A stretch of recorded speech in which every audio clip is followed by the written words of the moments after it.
وبركاته. الحمد لله وكفى وسلام على حبيبه المصطفى. أما بعد فأعوذ بالله من الشيطان الرجيم. بسم الله الرحمن الرحيم. إن الله وملائكته يصلون على النبي يا أيها الذين آمنوا صلوا عليه وسلموا تسليما. اللهم صل على سيدنا محمد معدن الجود والكرم وآله وأصحابه الكرام وابنه الكريم وبارك وسلم صلاة دائمة سرمدا أبدا. بڑی معذرت کے ساتھ کہ سیرت مصطفیٰ صلی اللہ تعالیٰ علیہ وسلم کا یہ جو باب پہلی رمضان سے چل رہا تھا، جمعہ سے لے کر کل تک یہ سلسلہ منقطع رہا. میری ضروریات تھی جس کی وجہ سے میں سفر پر تھا اور اس درس میں شامل نہ ہو سکا. یہ میں اس کو اپنی قسمت کی خرابی سمجھتا ہوں کہ نبی پاک صلی اللہ علیہ وسلم کی سیرت طیبہ کے لیے مجھ سے جو ناغہ ہوا، لیکن اللہ رب العزت کی ذات سے امید ہے کہ وہ آخری سانس تک میرے آقا کے گن گانے کی توفیق عطا فرمائے گا. میں نے سیرت کے باب میں جہاں تک آپ کو بیان کیا، اب ہجرت کا پہلا سال تھا. یہیں تک شاید میں نے آپ کو بتایا ہوگا کہ حضور پاک صلی اللہ علیہ وسلم کی ہجرت کے بعد جو پہلا سال تھا مدینہ میں، وہ پہلا سال تو اسٹیبلشمنٹ پہ چلا ہے.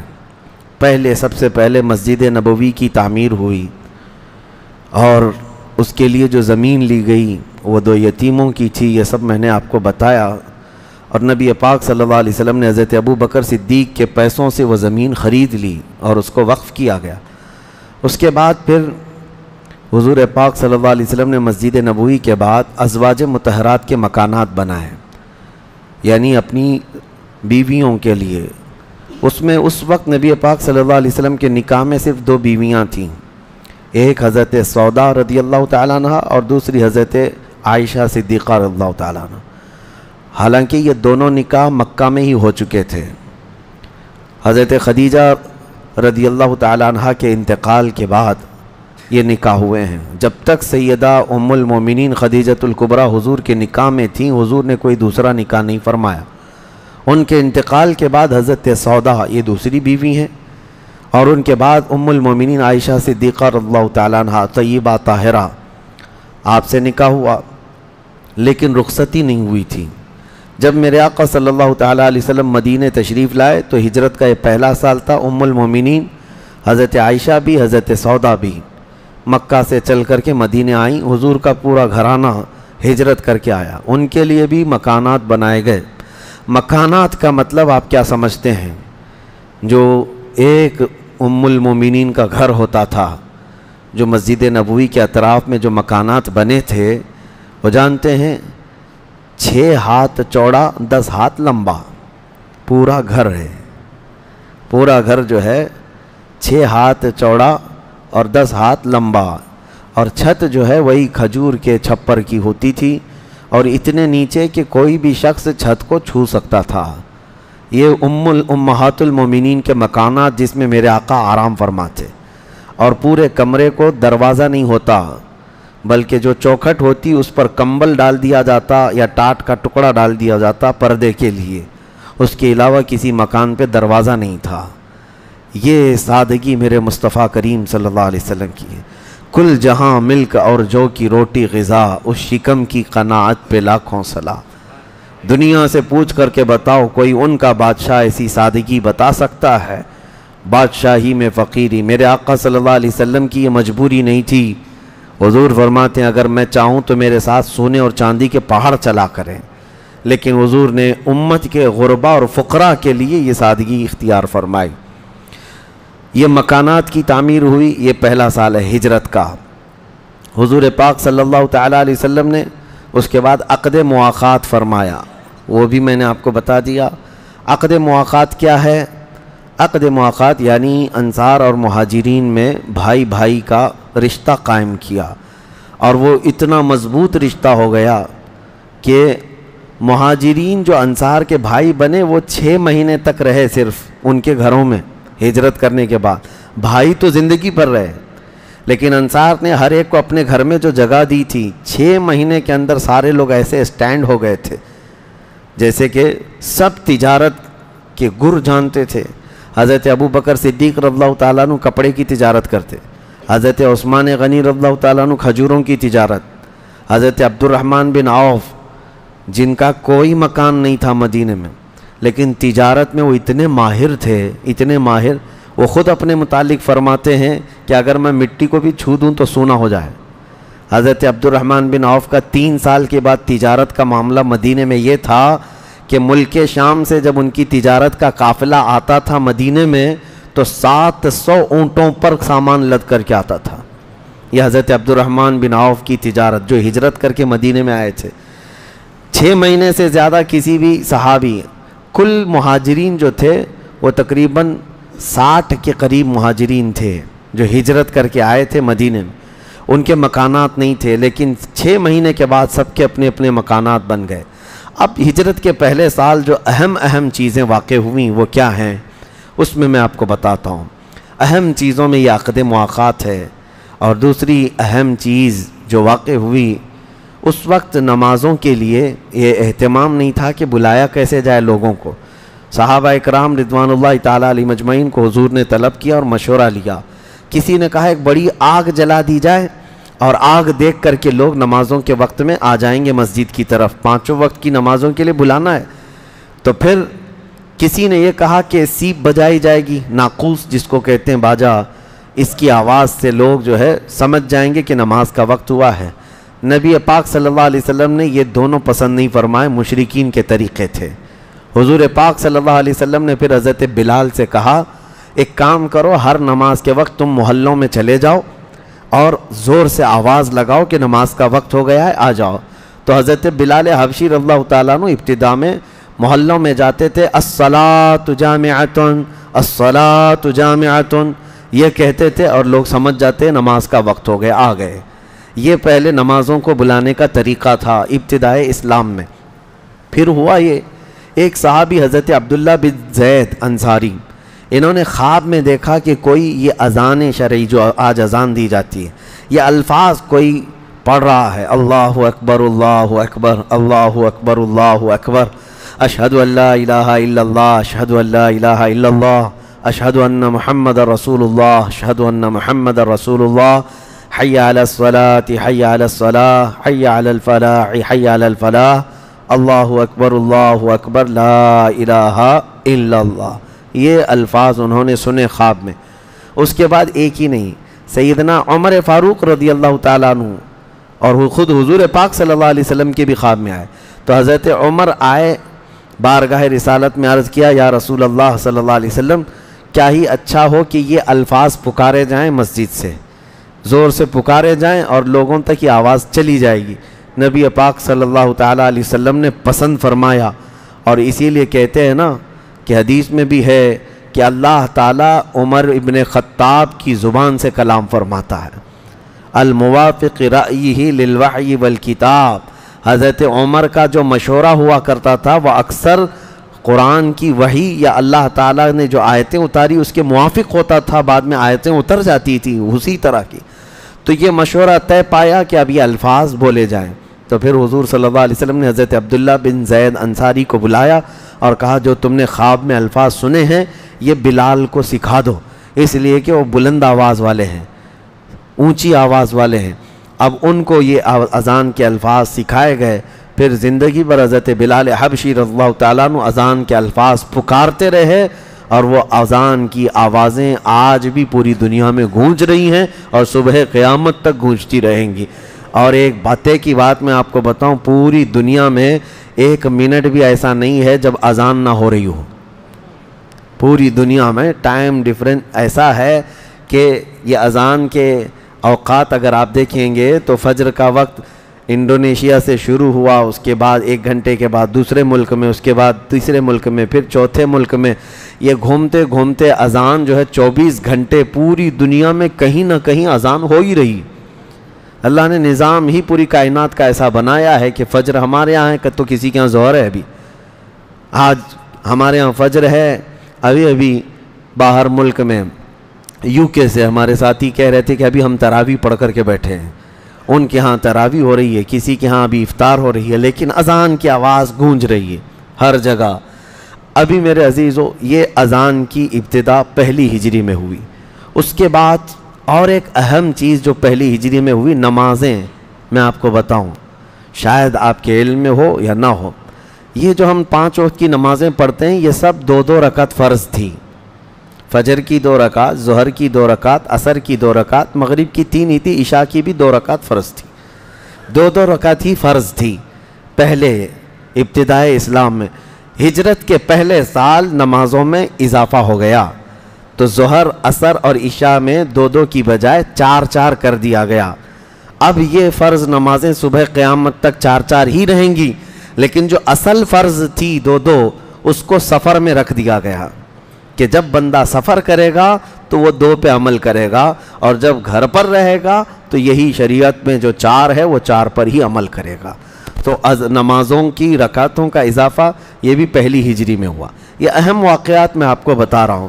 اور اس کے بعد پھر یہ پہلی ہجری میں جو اور اہم واقعات پیش آئے تھے، ایک بڑا واقعہ یعنی نبی پاک صلی اللہ تعالیٰ علیہ وسلم کی ہجرت کے بعد منافقین کی طرف سے چھوڑا ہوا شوشہ تھا. کیا ہوا؟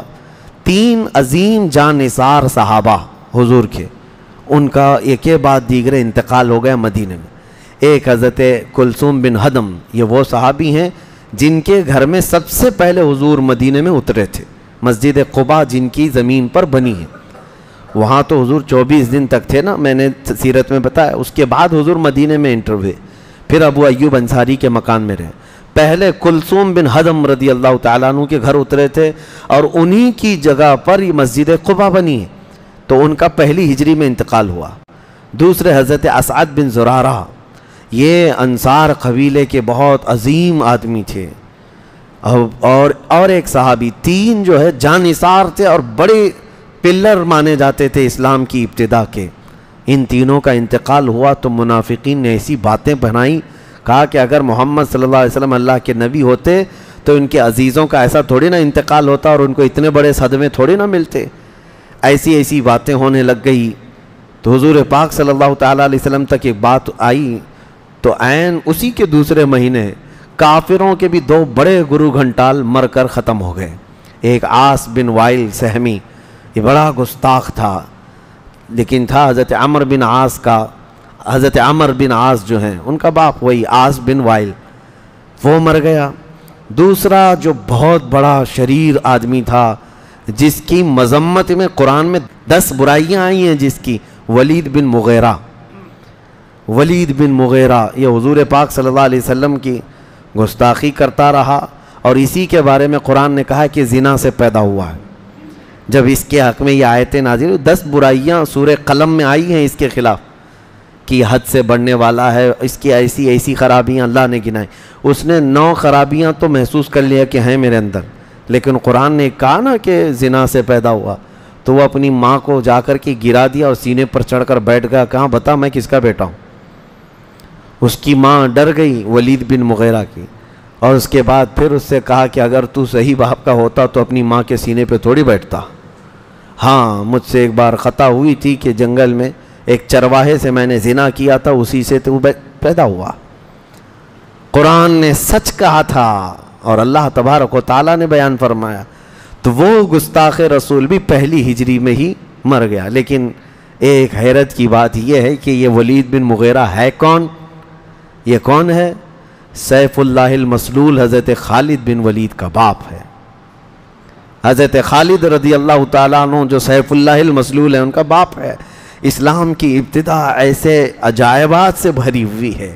کسی کا باپ شیطان ہے، کسی کا بیٹا شیطان ہے، لیکن خاندان میں کوئی نہ کوئی رسول اکرم صلی اللہ تعالیٰ علیہ وسلم کے ساتھ ہے.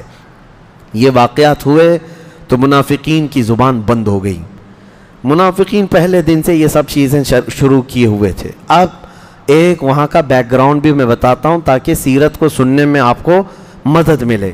مدینے کا جو سیاسی بیک گراؤنڈ کیا تھا وہ میں آپ کو بتاتا ہوں. یہ ذہن میں ہمیشہ رکھیں کہ جب مدینہ طیبہ حضور صلی اللہ علیہ وسلم تشریف لائے تھے تو وہاں 3 قبیلے تھے یہودیوں کے، بنو قینقاع، بنو نذیر، بنو قریظہ. یہ تینوں یہودیوں کے قبیلے تھے، خاندان تھے. اور یہ آباد تھے، بڑے بڑے محلات، پکے پکے مکانات بنا کر محفوظ رہتے تھے لوگ. اور ان لوگوں کی اور انصار مدینہ جو ہیں ان کی پہلے سی یعنی بنتی نہیں تھی، ادھر ادھر چلتی رہتی تھی کچھ نہ کچھ. انصار کون ہے؟ انصار میں دو قبیلے تھے، اوس اور خزرج. اوس اور خزرج یہ مدینے کے لوگ ہیں. ان کے دو قبیلوں کی وجہ سے ہوا کیا تھا کہ ایک جنگ جو مشہور ہے پوری تاریخ میں، جنگ بعاث 120 سال تک چلتی رہی، جس کی وجہ سے دونوں قبیلوں کے بڑے بڑے سردار مرتے ہی تھے. تو یہ ٹوٹ کر رہ گئے تھے. اور یہودی، یہ تینوں قبیلوں کے یہودی کیا کرتے تھے، یہ انصار کو ہمیشہ لڑا کے رکھتے تھے کہ یہ مدینے کے اوریجنل لوگ ہیں، ان کو لڑا کر رکھتے تھے. اور اس لیے لڑا کے رکھتے تھے کہ ہماری برتری قائم رہے، کیونکہ اوس اور خزرج لڑتے رہتے تھے تو یہودیوں کا فائدہ ہو. یہ یہودی چور آج بھی دنیا کو یہی کرتے ہیں. عربوں کو انہوں نے جو آپس میں لڑا کے رکھا ہے اس کی وجہ یہی ہے کہ اسرائیل کی طرف کوئی نظر نہ اٹھاتی. وہاں پڑوسی ملک لڑتے رہتے ہیں، ایران کی عراق سے نہیں جمتی، لبنان کی اردن سے نہیں جمتی، شام کی سعودیہ سے نہیں جمتی، یمن سے نہیں جمتی. کیوں؟ یہ سب یہودیوں کے چھوڑے ہوئے کیڑے ہیں کہ ان لوگوں کو اتنا آپس میں لڑا کر کے رکھو. ورنہ مجھے بتاؤ پوری دنیا کے لوکیشن میں اسرائیل ایسی جگہ پر بیٹھا ہوا ہے کہ چاروں طرف سے بلکہ 6 طرف سے اس کو اسلامی ممالک گھیرے ہوئے ہیں. اسلامی ممالک پورے گھیرے ہوئے ہیں. ایک بارڈر اس کا جارڈن لگتا ہے، اسلامی ملک ہے اردن، جس کو اردن عربی میں کہتے ہیں، انگلش میں جارڈن ہے. ایک سرحد اسرائیل کی لبنان کی طرف ہے، ایک سرحد مصر کی طرف ہے، سب اسلامی ممالک ہیں. اور ترکی کی طرف، ایران کی طرف، ہر جگہ سے یہ گھیرا ہوا اسرائیل.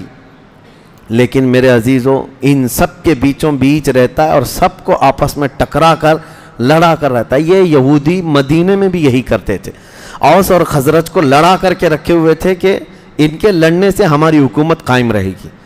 لیکن جب نبی پاک صلی اللہ علیہ وسلم مدینے میں تشریف لائے تو ظاہر سی بات ہے اوس اور خزرج کی جو لڑائی تھی ہمیشہ کے لیے ختم فرمائی میرے آقا نے.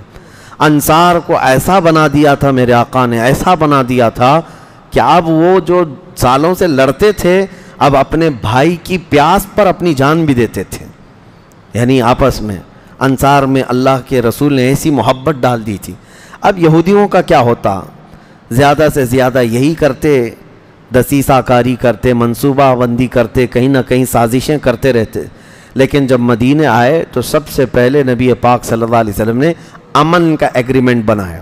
یہ تاریخی معاہدہ ہے. اس کو کچھ لوگ غلط انداز میں پیش کرتے ہیں، میں اس کی آپ کو سامنے صحیح اس کا چہرہ بتاتا ہوں کہ کیا تھا یہ ایگریمنٹ. مدینے میں جب آئے حضور صلی اللہ علیہ وسلم نے ارشاد فرمایا کہ ہم ساتھ رہ رہے ہیں مدینے میں، مدینے کی حفاظت کریں گے. تمہارے 3 قبیلے ہیں یہودیوں کے، اب یہاں مسلمان آباد ہیں، آپس میں شیر و شکر ہو کر رہنا ہے، مل کر رہنا ہے. تو ہم سب ایگریمنٹ سائن کرتے ہیں، پیس ایگریمنٹ اس کو کہتے ہیں، امن معاہدہ. اس میں کیا لکھا ہوا تھا؟ اس میں 6 شرطیں تھیں. اس میں پہلی چیز یہ تھی کہ پہلے زمانے سے جو دیت اور فدیہ چلا آ رہا ہے، یعنی کسی کو مارا جائے، کسی ایک آدمی کا قتل ہوگا تو بدلے میں قصاص لیا جائے گا، دوسرا آدمی قتل ہوگا، یا تو پھر پیسہ جتنا دینا ہے گھر والے مقتول کے راضی ہوں گے تو وہ دیت اس کو کہتے ہیں. یہ بھی قانون چلتا رہے گا. فدیہ، جنگوں میں جو قیدی ہو کر کے آئے ہیں تو اس کو فدیہ دے کر کے آزاد ہونا ہے. یہ فدیہ اور دیت یہ قانون چلتا رہے گا فرسٹ نمبر پر. دوسرے نمبر پر یہ کہ یہودیوں کو مذہبی آزادی حاصل رہے گی کہ وہ اپنے مذہب پر عمل کرتے رہیں گے اور ان کے مذہبی معاملات میں کوئی دخل اندازی نہیں کی جائے گی. نبی پاک صلی اللہ علیہ وسلم کے پھر یہ پیس ایگریمنٹ کے اندر یہ بھی چیز تھی کہ جب کبھی مدینے پر کوئی بھی حملہ آور ہوگا تو وہ لوگ بھی اور ہم لوگ بھی مل کر کے مدینے کا ڈیفنس کریں گے، لڑیں گے. کوئی بھی دشمن آئے گا مدینے کے اوپر تو ساتھ میں مل کر کے لڑیں گے. پھر یہ بھی تھا اس ایگریمنٹ کے اندر کہ اگر ہم میں سے کوئی بھی کسی سے صلح کرے گا تو دونوں ساتھ میں صلح کریں گے، لیکن مذہبی جنگیں جو ہے وہ اس سے الگ رہیں گی. یہ تمام شرائط کے ساتھ پیس ایگریمنٹ ہو گیا. لیکن یہودی ایسی دغاباز قوم ہے، یہ کبھی بھی پیس ایگریمنٹ کو زیادہ دیر تک نہیں رکھ سکتے. اس کی کھلی مثال دیکھنا ہو آج آپ سرچ کر کے دیکھ لینا, میری بات نہیں, دنیا کے کوئی غیر جانبدار جو اینالائز کرتے ہوں یا پھر جو سیاسی شعور رکھتے ہوں ان سے بھی پوچھ لینا, سب سے زیادہ UN کے قوانین, ان کے لا کی دھجیاں کوئی اڑاتا ہے, وائلیشن کوئی کرتا ہے تو صرف اسرائیل ہے. اسرائیل میں UN کا کچھ نہیں چلتا, کچھ نہیں چلتا. پورے دنیا کے ممالک پر یہ دھونس جماتے ہیں, پابندیاں لگاتے ہیں, لیکن اسرائیل کے ساتھ کچھ نہیں کر سکتے. اسرائیل پر کتنی مرتبہ UN نے پابندیاں لگائی کہ فلسطین میں نئی بستیاں نہیں بناؤ گے. مسجد اقصیٰ کا جو انتظامی معاملہ ہے وہ UN کے اعتبار سے بہت پہلے ہی یہ ڈکلیئر ہو چکا تھا کہ یہودی اس کے اندر اپنی عبادت کے طور پر نہیں جائیں گے. بہت ساری چیزیں, ہر چیز کا وائلیشن ہوتا رہا. فلسطین کو پورا کھا گئے, سوائے غزہ پٹی کے اب کچھ نہیں باقی رہا, سب کچھ ختم کر دیا. تو سب سے زیادہ ایگریمنٹ کو توڑنے والی قوم اس دنیا میں کوئی ہے تو وہ یہودی ہیں. یہودی مدینے میں بھی حضور صلی اللہ تعالیٰ علیہ وسلم کے ساتھ ایگریمنٹ تو کیا, لیکن اس کے بعد یہ وائلیشن کیسے کیے اس کو میں آگے کی جنگوں میں بتاتا ہوں. لیکن پہلی ہجری میں اور ایک جو بہت بڑا یعنی تاریخی جو چیزیں ہوئی ہیں اس میں ایک اور تاریخ ہے. رسول کریم صلی اللہ تعالیٰ علیہ وسلم کی لخت جگر سیدہ کائنات فاطمہ الزہرا رضی اللہ تعالیٰ عنہا کی شادی مبارک بھی پہلی ہجری میں ہوئی تھی. یہ شادی بھی اس طور پر کہ نبی پاک صلی اللہ تعالیٰ علیہ وسلم کی یہ عزیز ترین چہیتی بیٹی جو ہجرت کر کے آئیں مکہ سے مدینے میں, اس وقت حضرت ابو بکر صدیق, حضرت عمر فاروق رضی اللہ تعالیٰ, بڑے بڑے اجلہ صحابہ, ان کی خواہشیں تھی کہ نکاح کا پیغام بھیجا جائے, لیکن کوئی نبی پاک صلی اللہ تعالیٰ علیہ وسلم کے پاس اس چیز کو رکھ نہیں پاتے. مولا کائنات حیدر کرار علی مرتضی رضی اللہ تعالیٰ عنہ کی خواہش تھی, انہوں نے کسی کو قاصد بنا کر کے بھیجا پیغام نکاح کے لیے. نبی پاک صلی اللہ تعالیٰ علیہ وسلم نے بلایا اور فرمایا اللہ کی بھی یہی مرضی ہے, اللہ کی بھی یہی مرضی ہے. اور اس کے بعد اس ٹاپک کو کسی اور وقت میں کہ ان کی شادی کی جو تفصیلات ہیں وہ کس طرح سے ہوئی. یہ پہلی ہجری میں نکاح ہوا. اور اس کے بعد ہجرت کے بعد ایک اور اہم چیز, ہجرت کرنے کے بعد سب سے پہلا لڑکا جو پیدا ہوا مدینے میں وہ حضرت عبداللہ بن زبیر ہیں, یعنی حضرت اسماء کے بیٹے. اسماء کون ہیں؟ حضرت عائشہ کی بڑی بہن, حضرت ابو بکر صدیق کی بیٹی. یہ ہجرت کر کے آئیں حضرت اسماء, اور حضرت زبیر بن عوام یہ عشرہ مبشرہ میں سے ہیں. ان کے ساتھ نکاح تھا کس کا؟ حضرت اسماء کا. اور حضرت زبیر کون ہیں؟ حضور صلی اللہ علیہ وسلم کی سگی پھوپھی کے بھی بیٹے ہیں, عشرہ مبشرہ میں سے ہیں, 10 جنتی صحابہ میں سے. تو حضرت زبیر اور حضرت اسماء یہ شوہر بیوی تھے. ان سے پہلا بیٹا پیدا ہوا عبداللہ, یہ صحابی رسول ہیں حضرت عبداللہ بن زبیر جو مکہ میں شہید ہوئے تھے حجاج بن یوسف کی جنگ میں حضرت امام حسین کے کربلا کے بعد. عبداللہ بن زبیر رضی اللہ تعالیٰ عنہ پہلی ہجری میں پیدا ہوئے.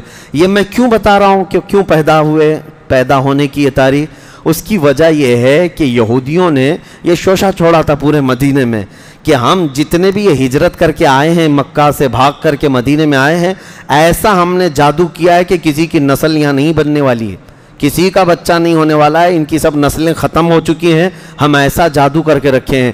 تو مہاجرین ڈرے ہوئے تھے کیا یہ یہودیوں کا جادو چل گیا کہ ہمارے کسی کے بچے ہی نہیں ہوں گے, نسل ہی نہیں چلے گی. تو سب سے پہلا جو بیٹا حضرت زبیر کے گھر میں پیدا ہوا حضرت اسماء بنت صدیق کے ہاں حضرت عبداللہ, پورے مدینے میں اس بیٹے کی پیدائش کی خوشیاں منائی گئی تھی. حضرت عبداللہ کو لے کر حضرت زبیر سب سے پہلے بارگاہ رسالت مآب میں لائے اور کہا یا رسول اللہ آپ کا وعدہ سچا ہے اور یہودیوں کا چہرہ جھوٹا ہے, اللہ نے ہمیں بیٹا عطا کیا. حضور نے گود میں لیا اور اپنا لعاب پاک سب سے پہلے نکال کر حضرت عبداللہ بن زبیر کے منہ میں ڈالا. ان کے شکم میں سب سے پہلی غذا جانے والی میرے مصطفیٰ کا لعاب پاک ہے. یہ ہجرت کے پہلے سال کے واقعات ہیں. اور اس سال میں کچھ جنگیں ہوئی تھیں, یہ بھی بتانا ضروری کیونکہ کل رات آپ نے جنگ بدر سن لیا تو وہ دوسری ہجری کا ہے, ہجرت کا دوسرا سال تھا. لیکن پہلی ہجری میں چھوٹی چھوٹی جنگیں ہوئی ہیں جن کو سریہ بھی کہتے ہیں. میں نے کہا تھا جو حضور نے کسی کو بھیجا تھا خود نہیں گئے اس کو سریہ کہتے ہیں, اور جس میں خود رسول پاک تشریف لے گئے اس کو غزوہ کہتے ہیں۔ تو سب سے پہلا سریہ حضرت حمزہ، امیر حمزہ رضی اللہ تعالیٰ عنہ کو ایک سفید جھنڈا دے کر 30 صحابہ کے ساتھ حضرت امیر حمزہ کو بھیجا حضور پاک صلی اللہ علیہ وسلم۔ یہ گئے تھے سیف البحر، ایک جگہ سمندر کے کنارے، وہاں پہنچے اور ابو جہل 300 لوگوں کو لے کر کے آیا تھا۔ 5 جنگیں میں بتاؤں گا، ہر جنگ میں ڈبل ٹرپل بلکہ اتنے زیادہ کافر آتے تھے، اور یہی بدر تک بھی چلتا رہا، بلکہ کربلا تک بھی چلتا رہا۔ اور لوگوں کو آج بھی تاریخ پتہ نہیں کیوں نہیں سمجھ میں آتی، لوگ اپنی قلت کا رونا روتے ہیں۔ آج ہم تو مائنورٹی میں ہیں، ہماری تعداد کم ہے۔ پہلے غزوے سے لے کر آخری غزوے تک کی تعداد اگر میں بتاؤں تو تمہارے دماغ سے یہ سب خام خیالی نکل جائے گی کہ تعداد سے کچھ نہیں ہوتا، اللہ کی مدد سے سب کچھ ہوتا ہے۔ حضرت امیر حمزہ گئے، سفید جھنڈا اس وقت علامت تھا، اور جب سیف البحر تک پہنچے اور صفیں لگ گئی تھیں، یہ لڑائی ہونے والی تھی۔ ایک مجدی نام کا ایک عرب کا بڑا مشہور شخص تھا، وہ درمیان میں آیا اور دونوں کی جنگ ہونے نہیں دیا اور دونوں کو واپس بھیج دیا۔ تو حضرت امیر حمزہ رضی اللہ تعالیٰ عنہ 30 صحابہ کو لے کر واپس آ گئے۔ یہ سریہ حمزہ پہلی ہجری میں ہی ہوا تھا۔ دوسرا حضرت حارثہ رضی اللہ تعالیٰ عنہ، ان کو دے کر حضور صلی اللہ علیہ وسلم نے 80 مہاجرین کو لے کر کے گئے تھے، اور ان کے مقابل میں بھی جو آئے تھے وہ تقریباً 400 کی تعداد میں کفار مکہ آئے، لیکن یہ بھی جنگ ہوئی نہیں۔ یہ رابغ ایک جگہ ہے مکہ مکرمہ سے تھوڑا سا قریب میں، وہاں تک یہ گئے تھے، لیکن وہ بھی جنگ ہلکی پھلکی ہوئی۔ اس کے بعد ایک تیسری اور ایک جنگ ہوئی، چھوٹی سی جنگ، اس میں حضرت مستح رضی اللہ تعالیٰ عنہ یہ امیر قافلہ بنا کر کے بھیجے گئے تھے، تو حضرت سعد ابن ابی وقاص اس میں تھے۔ یہ جنگ ہے، یہ سریہ ہے، اس میں اس کو سریہ بوات کہا جاتا ہے۔ اس میں حضرت سعد ابن ابی وقاص رضی اللہ تعالیٰ عنہ نے تیروں سے ایسا مارا تھا، 12 تیر انہوں نے چلائے تھے، ایک بھی تیر خطا نہیں کیا، سب کے سب برابر نشانے پر کفار کو لگے تھے، اور ان کے تیروں کی ہیبت سے وہ جنگ ہی نہیں ہوئی، سارے میدان سے بھاگ گئے تھے، سارے بھاگ گئے تھے۔ یہ سریہ بھی پہلی ہجری میں ہوا، اور اسی وجہ سے حضرت سعد ابن ابی وقاص کا تیر مشہور ہے۔ حضور پاک صلی اللہ علیہ وسلم کے پاس جب یہ بتا، اسلام میں سب سے پہلا تیر جس کا لگا ہے وہ حضرت سعد ابن ابی وقاص کا ہے۔ اور جانتے ہیں، آپ کو میں بتاؤں، سعد ابن ابی وقاص عشرہ مبشرہ میں سے ہیں، 10 جنتی صحابہ میں سے ایک واحد صحابی ایسے ہیں جن کو یہ فضیلت حاصل ہے، ساری دنیا یہ کہتی ہے یا رسول اللہ میرے ماں باپ آپ پر قربان ہوں، لیکن حضور پاک صلی اللہ علیہ وسلم نے حضرت سعد ابن ابی وقاص کے لیے کہا، سعد تیر چلاؤ میرے ماں باپ تجھ پر قربان ہوں۔ یہ صرف واحد صحابی حضرت سعد ابن ابی وقاص، یہ چائنا میں آرام فرما رہے ہیں۔ ہاں، حضرت سعد ابن ابی وقاص رضی اللہ تعالیٰ عنہ، ان کو حضور نے فرمایا تھا، ارمی یا سعد بی ابی انت و امی، اے سعد تیر چلاؤ میرے ماں باپ تجھ پر قربان ہوں۔ یہ جملہ پھر نبی پاک نے کسی اور کے لیے نہیں فرمایا۔ یہ سریہ ہوا، اس کے بعد ایک غزوہ بھی ہوا، حضور خود تشریف لے گئے تھے، ابوا ایک جگہ ہے جہاں حضور کی والدہ ماجدہ آرام فرما ہے، بی بی آمنہ رضی اللہ تعالیٰ عنہ۔ یہ بھی جنگ نہیں ہوئی، 4 ہوئے، اس کے بعد 5ویں ایک جنگ تھی، غزوہ ذو العشیرہ اس کو کہتے ہیں، اسی کو بدر اولیٰ بھی کہتے ہیں۔ کل رات کو میں نے بتایا تھا کہ یہ قافلہ روکنے کے لیے ابو سفیان کا حضور صلی اللہ علیہ وسلم چل کر گئے تھے، لیکن وہ بھی جنگ نہیں ہوئی، واپس آئے۔ اور اس کے بعد 6ٹھی جو جنگ تھی وہ غزوہ بدر ہے، جنگ بدر ہے، جو باضابطہ صفوں کے ساتھ لڑی گئی تھی۔ پورے تاریخ میں اکثر کو یہ مشہور ہے کہ پہلی جنگ عظیم اسلام میں بدر ہے، یقیناً وہ پہلی جنگ ہے، اس اعتبار سے کہ باضابطہ جو لڑائی ہوئی تھی وہ پہلی تھی، لیکن چھوٹی چھوٹی جنگیں اس سے پہلے 5 ہوئی تھیں۔ یہ تاریخ میں نے جنگ بدر تک بتائی۔ انشاءاللہ العزیز آگے کے درس میں جنگ بدر کے بعد کے حالات اور تیسری ہجری کے اہم واقعات اور دوسری ہجری کے واقعات زندگی باقی رہی تو عرض کریں گے۔ وآخر دعوانا ان الحمدللہ رب العالمین۔